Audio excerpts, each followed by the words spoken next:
Sebelumnya, Hongdae palsu telah terbunuh oleh formasi pembunuh aliansi Empat Sakte dan Wang Ling mendapatkan roh elemen naga bumi. Kemudian patung-patung es manusia ular muncul ke permukaan dan membentuk formasi. Para patung es menghembuskan aura dingin yang kuat dan membekukan sebagian besar kultivator aliansi Empat Sakte. Kemudian patung-patung es itu mencair. Ketika mereka menghilang, tekanan kuat keluar dari sebuah celah ruang di atas cakrawala. Makhluk seukuran gunung kecil dengan tubuh ular dan bagian atas adalah manusia perlahan keluar dari celah ruang. Saat makhluk ini muncul, aura dingin menjadi lebih padat dan menyebar lebih jauh. Tidak peduli apa yang disentuhnya, semuanya akan membeku menjadi balok es. Melihat ini, Wang Ling terkejut dan segera melarikan diri sampai aura dingin itu berhenti menyebar. Tidak lebih dari 3 tarikan nafas setelah dia pergi, aura dingin menyapu dan mengubah gunung salju menjadi gunung es. Di atas kepala naga, ekspresi Zhao Wutai menjadi dingin. Tiba-tiba naga hitam di bawahnya terbang ke udara dan membuka mulutnya. Naga itu menyerbu ke arah makhluk manusia ular. Aura dingin tidak memiliki efek pada naga hitam. Namun ketika naga hitam menerjang ke arah makhluk itu, sebuah suara keluar dari celah ruang. Dia berkata, "Tuan utusan, Zuzaku berjanji untuk membantu kami sekali. Jadi aku memintamu sekarang untuk membunuh naga hitam ini." Ketika kata-kata itu keluar, naga hitam terhenti dan seorang wanita berjubah putih dengan rambut panjang perlahan keluar dari celah. Wanita ini sangat anggun dan dia adalah Red Butterfly atau Hongdae yang sesungguhnya di tingkat akhir formasi jiwa. Saat Hongdae muncul, semua orang dapat melihat perbedaan antara dirinya dan wanita sebelumnya terlalu besar. Hongdae melambaikan tangannya dan 4 sinar roh unsur logam, kayu, air, dan api terbang ke arahnya. Hongdae mengerutkan keningnya dan berkata, "Ada yang hilang." Gurunya pernah memberitahunya bahwa roh 5 elemennya muncul ketika dia dilahirkan untuk melindunginya. Semakin kuat Hongdae, semakin kuat 5 elemen rohnya. Gurunya juga mengorbankan kultivasinya untuk meramalkan ujian masa depan Hongdae. Jadi sebelum perang ini dimulai, gurunya menyuruh Red Butterfly menyerahkan roh 5 elemen pada seniornya dan memimpin negara bulan salju melawan aliansi Empat Sakte. Sebenarnya semua ini berjalan sesuai rencana gurunya. Akibatnya begitu seniornya meninggal, penilaiannya akan berakhir dan jalan Hongdae di masa depan akan tanpa hambatan. Akan tetapi gurunya membuat kesalahan fatal. Tetapi pada saat Hongdae mengetahui bahwa salah satu dari 5 roh elemennya hilang, hatinya tiba-tiba merasa tidak nyaman dan ekspresinya menjadi suram. Di belakang Hongdae juga terdapat 8 sesepuh dengan 7 orang berpakaian putih dan 1 berpakaian hitam. Mereka bertindak sebagai pengawal. Di bawah perintah Hongdae, sesepuh berpakaian hitam melangkah maju dan segera tiba di depan naga hitam. Dia memandangi naga hitam itu dan tersenyum. "Aku tidak punya hak untuk membunuh naga ini, tapi aku bisa menghapus garis keturunannya." Dia melambaikan tangannya dan sebuah kekuatan menabrak tubuh Zhao Wutai hingga mengeluarkan seteguk darah dan tubuhnya terhempaskan ke dalam gunung es. Di saat itu juga, setetes darah Zhao Wutai berada di tangan sesepuh itu.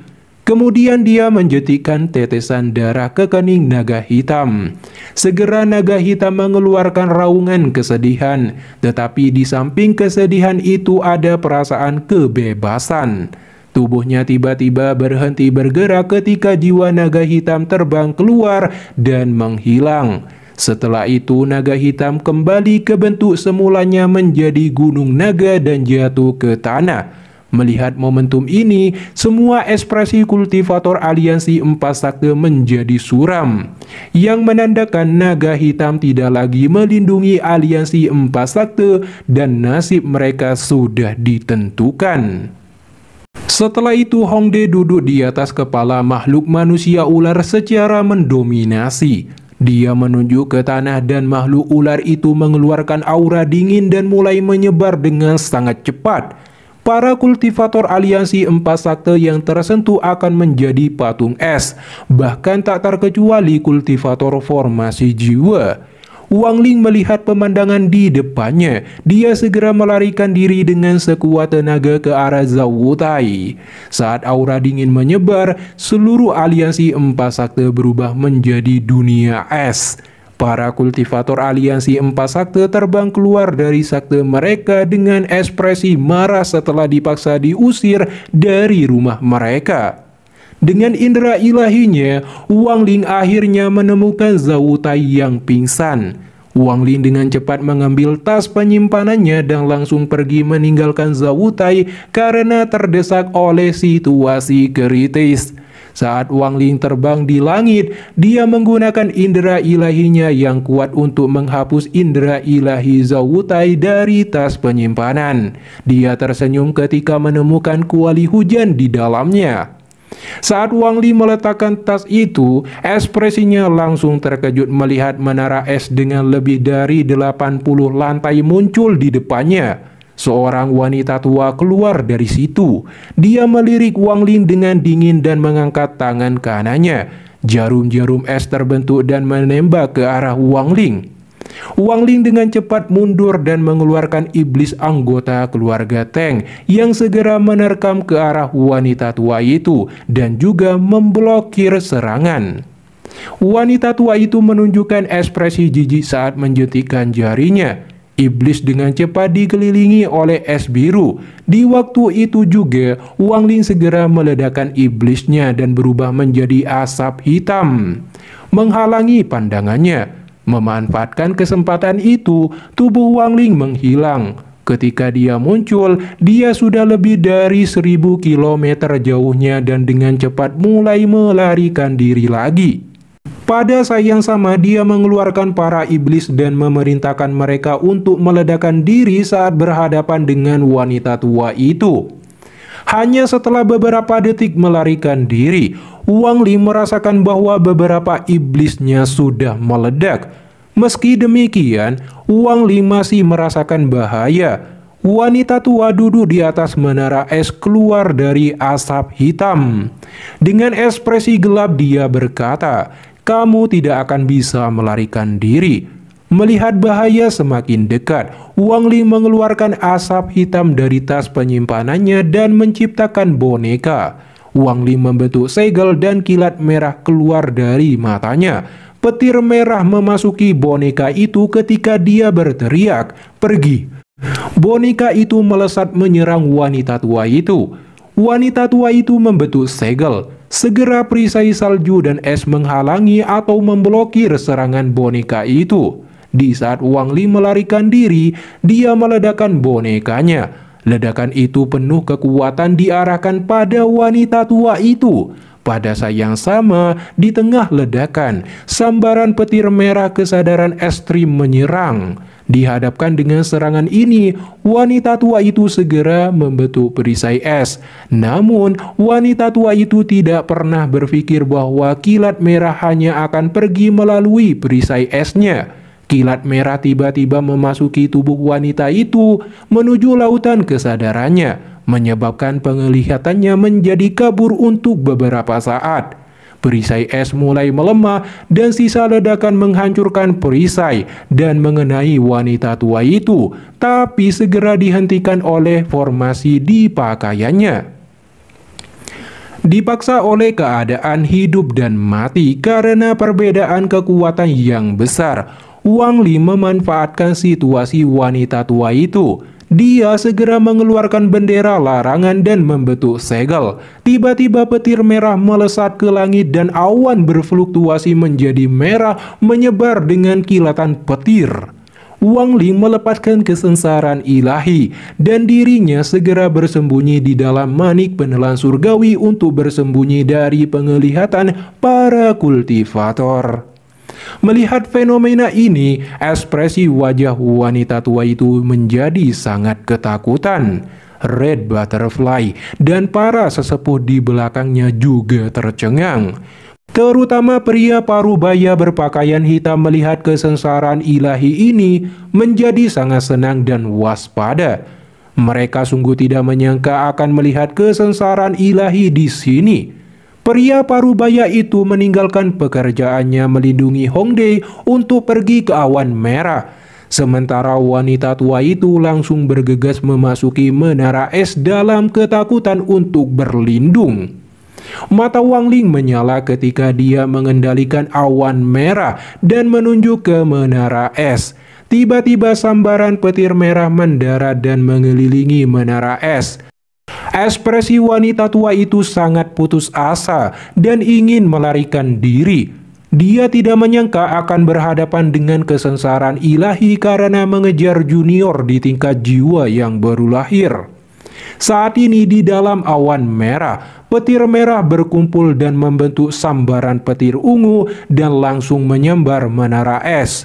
Menara es dan wanita tua itu langsung menghilang tanpa jejak. Ledakan besar juga mengikuti. Wang Ling akhirnya bisa bernafas lega dan segera melarikan diri. Namun setelah bergerak hanya 10 kaki, topi jerami di depannya bersinar dan memasuki kepalanya. Itu menunjukkan video seorang pria parubaya dengan cepat mendekat. Dalam ketakutan, Wang Ling memasuki manik penelan surgawi.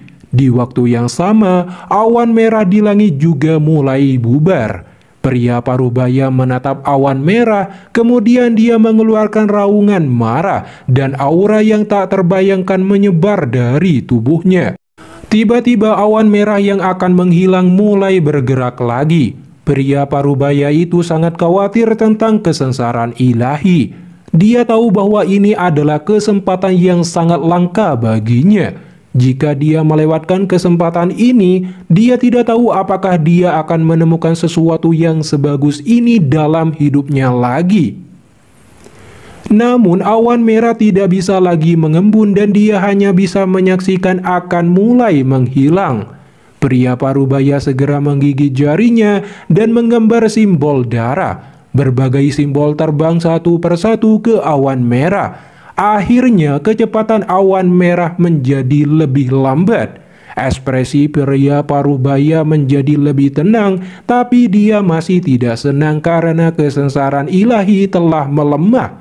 Pria parubaya segera melesat ke tengah awan merah. Saat tubuhnya memasuki awan merah, sambaran petir ungu memasuki tubuhnya. Dia merasakan sakit, tetapi juga sangat nyaman ketika kilat menyambarnya. Namun, ini hanya berlangsung untuk waktu yang sangat singkat karena awan merah dengan cepat menghilang. Pria parubaya itu menatap langit. Dengan tercengang, wajahnya sangat suram. Indera ilahinya melihat sekeliling untuk menemukan Wang Ling, tapi hasilnya nihil. Setelah merenung sebentar, dia dengan hormat berteriak, "Rekan kultivator yang mengeluarkan kesengsaraan ilahi, saya Auzi dari Suzaku. Saya ingin meminta rekan kultivator untuk mengeluarkan kesengsaraan ilahi lagi.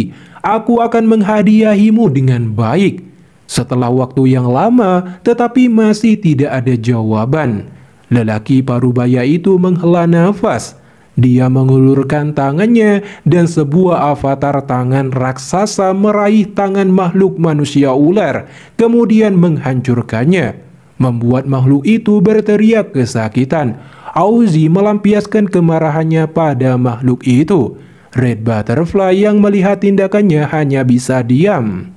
Auzi dengan dingin berkata, "Jika bukan karena binatang sialan ini menghancurkan keberuntunganku, maka aku bisa menyelesaikan teknikku hari ini. Aku sudah sangat murah hati hanya dengan satu tangan." Red Butterfly, ingat ini dengan baik. Red Butterfly tidak berani berbicara. sementara 7 sesepuh di belakangnya hanya berani mengungkapkan ekspresi marah. Pada saat ini, perang dimenangi oleh negeri bulan salju, dan para kultivator aliansi empat sakte yang tersisa hanya bisa melarikan diri. Negara aliansi empat sakte sekarang telah diambil alih dan menjadi negara bulan salju yang baru. Sejumlah besar manusia asli orang dari negara bulan salju akhirnya mulai bermigrasi. Setelah Red Butterfly tinggal di sini selama 1 tahun, dia mengikuti Auzi ke Zuzaku. Adapun Kuali Hujan, tidak peduli berapa banyak kultivator dari negara bulan salju mencari, mereka tidak dapat menemukannya. Waktu terus berjalan, 5 tahun telah berlalu, dan negara bulan salju yang baru sepenuhnya mengalami perubahan besar dan penyesuaian. Seperti kota es, dan di pusat kota terdapat 30 menara es. Sementara itu Wang Ling telah tinggal di Manik Penelan Surgawi selama 10 tahun terakhir, karena waktu di dalamnya lebih cepat. Selain itu, semenjak Manik Penelan Surgawi menyerap roh naga bumi, energi spiritual di dalamnya menjadi lebih murni. Dan itulah alasan utama Wang Ling bisa tinggal di sini selama itu. Kemudian Wang Ling memasuki negara bulan salju yang baru dan memasuki kota es. Dia melihat berbagai orang, terutama berbagai toko atau rumah berfokus pada pekerjaan seni pahatan patung es. Wang Ling mengobservasi dan mempelajari seni itu karena